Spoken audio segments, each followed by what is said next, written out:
Welcome back to my YouTube channel world literature. आज जो topic हम लोग डिस्कस करने वाले हैं वो है इन्फर्नो। इन्फर्नो को कैंटो 1 एंड कैंटो 2 इनको डिस्कस करेंगे। एक्चुअली में इन्फर्नो जो है ये इंट्रोडक्टरी पार्ट है द डिवाइन कॉमेडी बाय दांते एलिगिरी। दांते एलिगिरी की जो एपिक पोएम है द डिवाइन कॉमेडी, उसके जो फर्स्ट 3 कैंटोज हैं उसमें जो है वो इन्फर्नो का जो है वो इंट्रोडक्शन दिया गया है। इन्फर्नो को जो है वो उसमें डिस्कस किया गया है। उसमें जो सारा इंट्रोडक्शन है वो इन्फर्नो के रिलेटेड है। और जो दांते अलिगिरी ने द डिवाइन कॉमेडी लिखी थी, क्यों लिखी थी, ये इतनी इम्पोर्टेंट क्यों है लिटरेचर में। हम अक्सर नॉवेल्स प्लेज पढ़ते हैं तो उनके जो, अगर हम लोग रिलीजियस वे से देखें तो उसके जो इंट्रोडक्टरी या फिर एपिग्राफ दिया होता है उसमें मोस्टली जो है वो इन्फर्नो का एपिग्राफ होता है। जिस तरह से किसी सिटी में, किसी कंट्री में कोई फूड जो है वो फेमस होता है, वैसे ही इंग्लिश लिटरेचर में दांते का जो इन्फर्नो है वो बहुत ज़्यादा इंपॉर्टेंट है। इसको जो है वो डिटेल से डिस्कस करेंगे, हिस्टोरिकल कॉन्टेक्स्ट डिस्कस करेंगे और इसके जो कैंटो फर्स्ट है उसको भी डिस्कस करेंगे। लेक्चर जो है वो स्टार्ट करते हैं। फर्स्ट ऑफ ऑल दांते को डिस्कस करेंगे, अपने राइटर को डिस्कस करेंगे। इनकी जो बर्थ हुई थी वो हुई थी 1216 में सिटी ऑफ फ्लोरेंस में हुई थी। मींस कि ये जो सिटी है ये इटली में है। यहाँ पे जो इटालियन सिटी है फ्लोरेंस, वहाँ पे जो है वो दांते की बर्थ हुई थी। उसके बाद अगर दांते को हम लोग इटालियन लिटरेचर के हवाले से देखें तो इनको ग्रेटेस्ट पोइट की तरह जो है वो कंसीडर किया जाता है। और इन्होंने जो इटालियन डायलेक्ट में अपना काम किया, उसमें जो लिटरेचर लिखा या फिर जो स्टैंडर्ड इन्होंने इटालियन लैंग्वेज को दिया, उस वजह से इनको father of the Italian language भी कहा जाता है। दांते की बर्थ हुई थी 1265 में। अब उसके बाद जब दांते की अपब्रिंगिंग हो रही थी या फिर दांते की जब ग्रोथ हो रही थी ना, तो उस टाइम पे इनके सिटी फ्लोरेंस में जो है ना वो बहुत ज़्यादा पॉलिटिकल अनरेस्ट चल रहा था। मींस के उस टाइम पे जो अपोजिंग पॉलिटिकल पार्टीज थी उनका आपस में राइवलरी चल रही थी। मींस के पावर में कौन आएगा, इस चीज़ का जो है ना वो उस टाइम पे कॉन्फ्लिक्ट चल रहा था। दांते की फैमिली पुअर थी या फिर रिच थी, इसको जो है वो क्लियर करना थोड़ा डिफिकल्ट है, क्योंकि ना ही तो ये बहुत ज़्यादा पुअर थे दांते, ना ही ये इनकी जो फैमिली है वो बहुत ज़्यादा नॉबल थी। उसके बाद अगर इनकी मैरिड लाइफ की बात करें तो दांते की अरेंज मैरिज हुई थी एक नोबल वुमन से, जीमा दी से। उसके बाद अरेंज मैरिज के बाद इन्हें जो है ना वो एक गर्ल बहुत ज़्यादा पसंद आती है जिसका जो नेम था वो था बीट्रिस। अब जो बीट्रिस है वो दांते की बहुत सारी जो पोइट्री है उसमें हमें इनका नेम मिलता है। इवन के जो आज हम डिस्कस करने वाले हैं द डिवाइन कॉमेडी इन्फर्नो, इसके अंदर भी जो है वो बीट्रिस जो है वो ये इनकी जो गर्लफ्रेंड थी या फिर जो दांते की जीएफ थी वो हमें मिलती हैं। इन्फर्नो के कुछ की फैक्ट्स को जो है वो डिस्कस कर लेते हैं। फुल टाइटल जो है इस एपिक पोइम का वो है द डिवाइन कॉमेडी। उसके अंदर जो फर्स्ट 3 सेक्शंस हैं, यहाँ पे जो फर्स्ट 3 कैंटोज हैं वो हैं डिवाइन कॉमेडी में इन्फर्नो के। इसको लिखा गया था अर्ली 1300 में, एग्जैक्ट जो डेट है वो अनक्लियर है। उसके बाद इसको जो है वो इटली में लिखा गया था। इसको पब्लिश करवाया गया था 1317 में, ये भी अनक्लियर है, एग्जैक्ट डेट ये नहीं है। इसका जो लिटरेरी पीरियड है वो लेट जो मिडिल एजेस हैं वो हैं। इसका जॉनर जो है वो एपिक पोइम है और इसके अंदर जो राइटिंग स्टाइल या फिर जो स्ट्रक्चर यूज़ किया गया है वो राइम स्कीम है इटालियन टर्जा रीमा। इस स्कीम को यूज़ करके जो है ये एपिक पोइम दांते ने लिखी है। इस एपिक पोएम को स्टार्ट करने से पहले, यहाँ पे इन्फर्नो के पार्ट को स्टार्ट करने से पहले इसका हिस्टोरिकल कॉन्टेक्स्ट जो है वो जानना बहुत ज़्यादा इंपॉर्टेंट है, क्योंकि इसका हिस्टोरिकल कॉन्टेक्स्ट है ही काफ़ी इंपॉर्टेंट। अब जब दांते की लाइफ टाइम चल रहा था, मीन्स कि उनकी लाइफ के ड्यूरिंग जो है वो इटली जो है वो एक यूनिफाइड नेशन नहीं थी। उस टाइम पे जो है वो इंडिपेंडेंट के लिए जो है वो बहुत सी फ्यूडिंग जो सिटीज़ थी वो थी। मीन्स के राइवलरी चल रही थी सिटीज़ में, जो है आपस में उनका कॉन्फ्लिक्ट चल रहा था पावर के लिए। अब जो दांते का जो नेटिव सिटी है फ्लोरेंस, इवन वहाँ पे भी जो है वो सोशल स्ट्राइफ चल रहा था। मीन्स के लोगों में जो है वो बहुत ज़्यादा डिफरेंस था, सोशल डिफरेंसेस चल रहे थे उस टाइम पे, पॉलिटिकल टर्मोइल था। और बिटवीन स्पेशली उस टाइम पे जो 2 ग्रुप्स है ना उनमें था, फर्स्ट जो पॉलिटिकल ग्रुप था उस टाइम पे वो था ग्युल्फ्स एंड जो सेकंड पॉलिटिकल ग्रुप था वो था गिबिलियंस। अब ये जो गिबिलियंस हैं वो सेकुलर पावर को यहाँ पे जो है वो सपोर्ट करते थे होली रोमन अम्पायर में, और जो ग्युल्फ्स हैं वो सेकुलर जो पावर है होली रोमन अम्पायर में उसको सपोर्ट नहीं करते थे।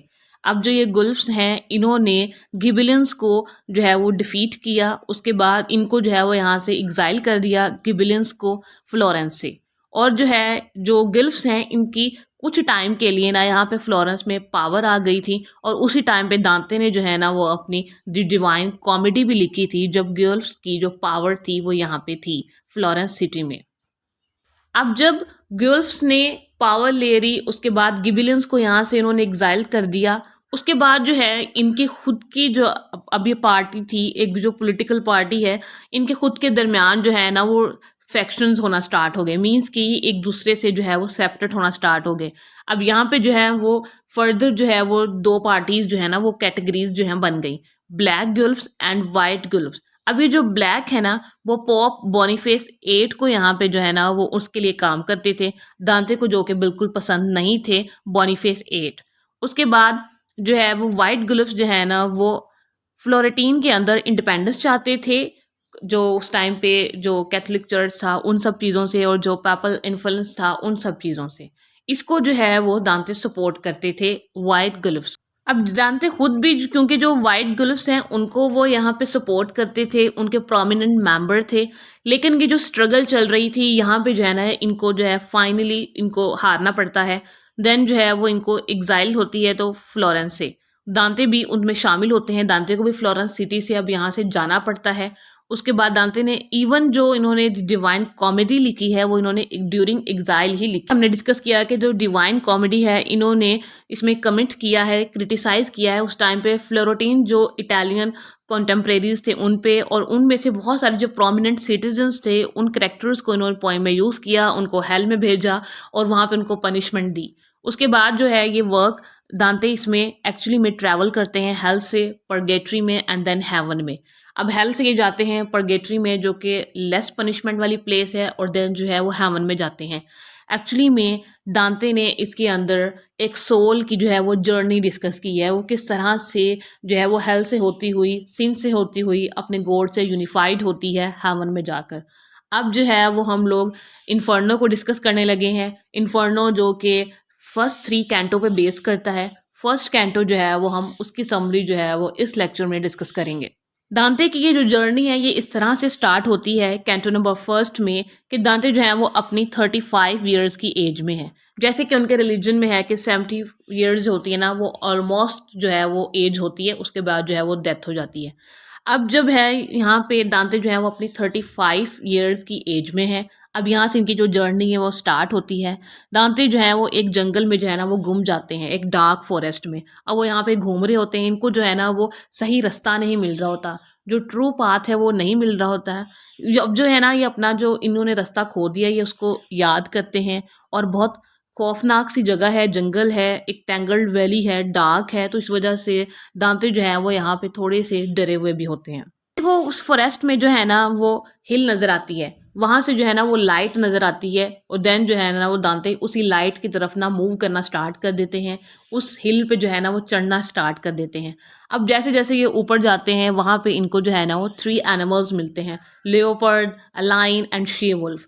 ये तीनों आते हैं और यहाँ से जो है ना वो इनको वापस भेज देते हैं उस हिल से, मीन्स को इनको आगे पहाड़ी की तरफ जाने ही नहीं देते, और जो है ये दांते वापस आ जाते हैं, फिर से जो है वो भटकना शुरू हो जाते हैं। अब ये जब वहाँ पे भटक रहे होते हैं उस डार्क वैली में, इनको नज़र आता है कि वुड्स में कोई ह्यूमन बीइंग है। अब जो है ना वो उस ह्यूमन को मिलते हैं, वो एक स्पिरिट थी, वो एक शेड था, वो एक्चुअली में ग्रेट रोमन पोइट वर्जिल थे। अब अगर आपने ग्रेट रोमन पोइट वर्जिल का नाम सुना हो तो दांते जो है वो उनसे बहुत ज़्यादा इंस्पायर थे। अब यहाँ पे जो जंगल में वर्जिल इनकी हेल्प के लिए आते हैं, और जो दांते हैं वो वर्जिल को बहुत ज़्यादा एडमायर भी करते थे। दांते जो है वो वर्जिल को बताते हैं कि इनका जो रास्ता है ना वो 3 एनिमल्स ने जो है ना वो ब्लॉक कर दिया है। ये हिल की तरफ जा रहे थे लेकिन ये अब उनको जो है ना वो एनिमल्स जाने नहीं दे रहे हैं। दांत वर्जिल जो है वो यहाँ पे दांते की हेल्प के लिए आए हैं। अब वो जो है वो इनको आगे हेल तक जाने में इनकी हेल्प करेंगे। वर्जिल यहाँ पे मेंशन करते हैं कि जो शिव वुल्फ है ना, जो एनिमल जिसने दांते का रास्ता ब्लॉक किया था वो हिल की तरफ जाने के लिए, वो जो है जो भी हिल की तरफ जाता है उसको मार देती है। लेकिन वर्जिल कहते हैं कि एक दिन कोई हाउंड आएगा और जो है ना वो इस शिव वुल्फ को, जो है हेल से आई है, ये वहीं से पैदा हुई है और ये जो यहाँ पे आई हुई है ना इस जंगल में, किसी को ऊपर नहीं जाने देती, तो ये उसको ख़त्म कर देगा शिव वुल्फ को, जो जो इसकी प्लेस है ना ओरिजिनल हेल, वहीं पे इसको वापस भेज देगा। उसके बाद जो है ऐड करते हैं कि शिव वुल्फ की जो यहाँ पे है ना ये भी होना बहुत ज़्यादा इंपॉर्टेंट है, क्योंकि इसकी वजह से जो है ना यहाँ से अल्टरनेट जो पाथ है वो पता चल जाता है कि हेल तक जाने का कोई और रास्ता भी है। उसके बाद जो वर्जल हैं वो दांते को उसकी जर्नी गाइड करते हैं कि किस तरह से अब इस डार्क फॉरेस्ट से निकल कर आगे जाना है। अब जब इनकी जर्नी स्टार्ट होने लगती है तो वर्जिल जो है वो दांते को जो है ना पहले ही यहाँ पे वॉर्न कर देते हैं। कहते हैं कि जब हमने अब यहाँ से निकलना है ना इस हिल से आगे जो है वो हमें 3 डिफरेंट फेजेस से गुजरना होगा, तभी जाके जो है ना वो हम हेवन में पहुँच सकेंगे। सबसे पहले जो है हमें एक इटर्नल पनिशमेंट की प्लेस में जाना होगा जो कि हेल है। उसके बाद लेसर पनिशमेंट वाली प्लेस है पर्गेटरी, वहाँ जाना होगा। देन जो है वो हम हेवन में जा सकेंगे। वर्जिल की अश्योरेंस के बाद दांते जो हैं वो उनकी गाइड पर अमल करते जाते हैं और उनके साथ चलते जाते हैं और देन जो है ये हेल में पहुंच जाते हैं। दांते एंड वर्जिल जो हैं अब वो हेल में पहुंच चुके हैं। इस आज की वीडियो में जो है वो हम सिर्फ कैंटो नंबर फर्स्ट को ही डिस्कस कर रहे हैं। नेक्स्ट वीडियो में हम कैंटो 2 एंड कैंटो जो 3 है इन्फर्नो का उसको डिस्कस करेंगे। आई होप कि आपको जो आज का लेक्चर है वो समझ आया होगा। हमने हिस्टोरिकल कॉन्टेक्स्ट को देखा, हमने इसका जो है वो फर्स्ट पार्ट डिस्कस किया है। हेल्दी लिटरेचर डिस्कस करना चाहिए। बहुत लेंथी वीडियो जो है वो बहुत बोरिंग हो जाती है और बहुत ज़्यादा नॉलेज जो है वो एक टाइम में जो है वो गेन करना भी थोड़ा डिफिकल्ट होता है। थोड़ा थोड़ा नॉलेज गेन करें लेकिन हेल्दी नॉलेज गेन करें। वीडियो को लाइक और शेयर और चैनल को ज़रूर सब्सक्राइब कीजिएगा और नेक्स्ट वीडियो का वेट कीजिएगा जिसमें हम इन्फर्नो की जो सेकंड पार्ट कैंटो है उसको डिस्कस करेंगे और जो थर्ड कैंटो है उसको भी डिस्कस करेंगे।